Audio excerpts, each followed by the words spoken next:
There's a toy.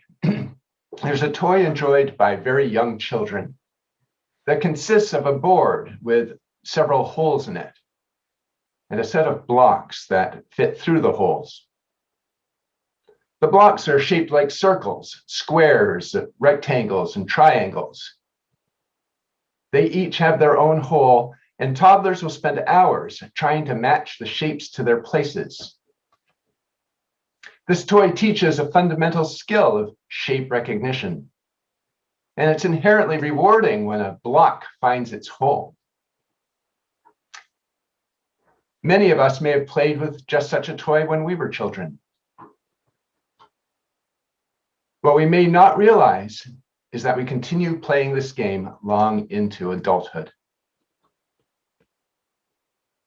When God made us, he made us with a God-sized hole in us, a space in us, an absence, in a shape that can only be filled by God. That hole feels like a piece of us that is missing, a sense that our lives need something more to be complete. And we are constantly tempted to fill that God-shaped hole with something, anything that promises to be God for us. We're looking for that something that will answer our deepest questions, that will tell us who we are, that will help us find meaning and purpose, and that will tell us what to do.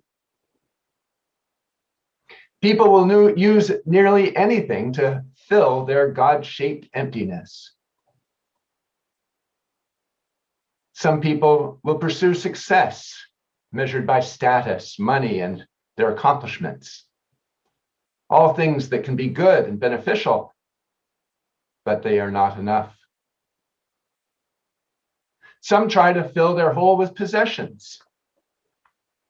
It's no surprise that some of the most successful companies like BMW, Apple, and Starbucks, all products that I like, sell the lifestyle as much as,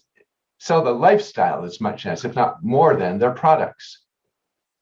Buy our brand, and then you'll be hip, you'll be popular, you'll be sexy, you'll belong to our kind of people.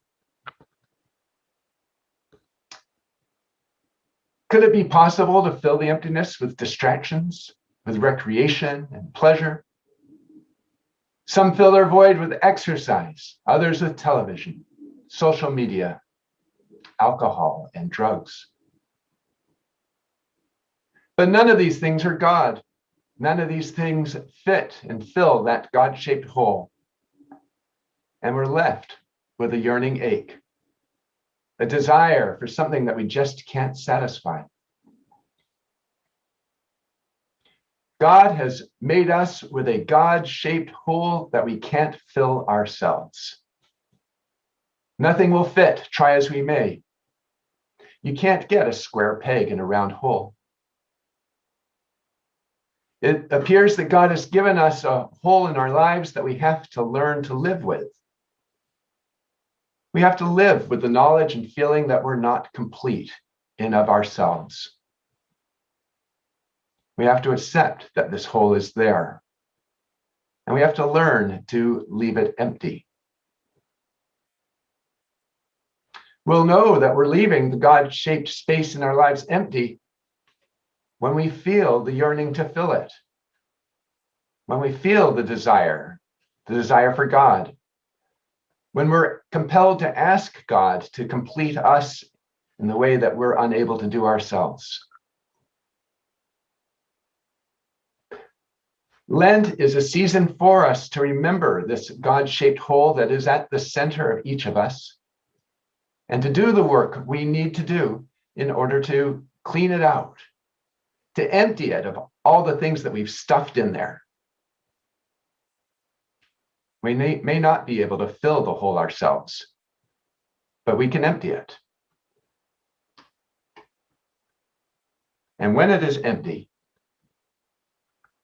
we may then be able to hear the still small voice of God, who is everywhere, even in what we might feel is an empty, God-spaced shape in our lives.